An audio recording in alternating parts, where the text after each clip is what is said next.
دا حضرت ابو ایوب انصاری رضی اللہ تعالی عنہ نے روایت تے دے فرمائی چې نبی کریم صلی الله علیه وسلم فرمایلی چا چې د رمضان مبارک د میاشتې روژې ونیولې او د هغې نه بعد د شوال په میاشت کې شپږ نفلي روژې وساتلې یعنې وینیولې د ده د عمل د همیشه روژو ساتلو په برابر به وي.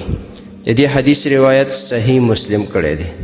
محترم مسلمانانو ورونو، محدثین د دې حدیث لاندې لیکي چې د رمضان میاشتې اگر چې د 29 ورځ وي، د رمضان میاشت مبارک اگر چې 29 ورځې وي، بیا هم الله جل شانه د خپل کرم او د فضل په اعتبار سره د الله د 10 روژو ثواب ورکوي.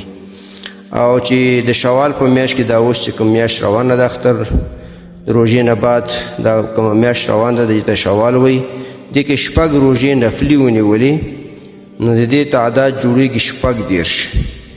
او د الله جل شانه کریمانه قانون چې الحسنة بعشر امثالها، چې د یوې نیکۍ ثواب الله یو په 10 ورکوي. د دې متعددي قانون مطابق د 14 ورځو حساب بیا راځي د 360 ورځې، یعنې 360 ترې نه جوړېږي او د ټول کال ورځې هغه 360 نه څه کمې دي.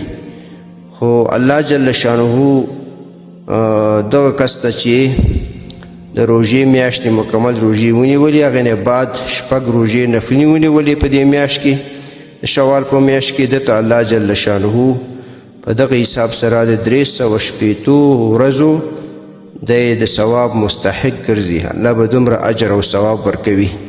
نو په دغه حساب سره چې تا چا دا کار وکړو چې د روژې نه بعد 6 روژې ونیولې، د روژې د میاشتې نه بعد 6 روژې نفلي ونیولې، دته الله جل شانه د 360 ورځو برابر د روژو ساتلو ثواب ورکوي.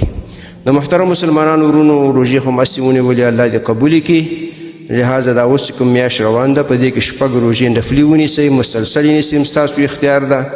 او که یوه نیسئ یوه خورئ، منځ کې وقفه کوئ، بیا هم صحیح ده، خو د دې میاشت کې 6 روژې پوره کړئ، نو الله جل شانه به تاسو ته د پوره کال په اندازه ثواب درکوي. د الله خزانې ډېرې غټې دي، خلک به مختلفې خبرې کوي، د خلکو خبرو پسې مه ګرځئ.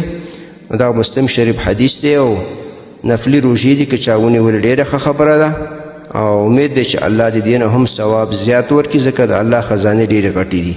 نو په دې حدیث باندې سړي او زنانه عمل وکړئ او دا روژې ونیسئ.